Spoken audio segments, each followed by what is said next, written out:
দেশের আকাশসীমায় প্রবেশ করেছে এই বৃষ্টিবলয়, যার ফলে সারা দেশে প্রচুর বৃষ্টির সম্ভাবনা রয়েছে। আগামী 28 জুন সিলেট ও চট্টগ্রামের বিভিন্ন এলাকায় এই প্রচুর বৃষ্টিবলয়ের আশঙ্কা করছেন।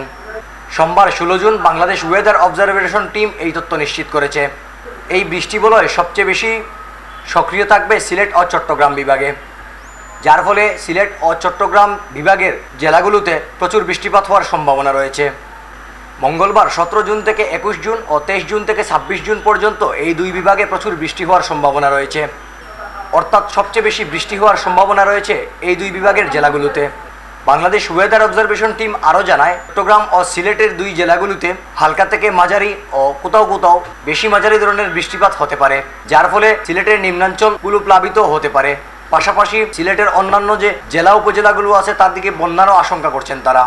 বাংলাদেশ ওয়েদার অবজারভেশন টিম আরও জানায়, বৃষ্টিবলয় থাকাকালীন দেশের আবহাওয়া অধিকাংশ এলাকায় আরামদায়ক থাকতে পারে, তবে বৃষ্টির বিরতির সময় কিছু কিছু এলাকায় ব্যবসা গরম থাকতে পারে। এই বৃষ্টিবলয়ে দেশের অধিকাংশ এলাকায় স্বাভাবিকভাবে বজ্রপাত হতে পারে।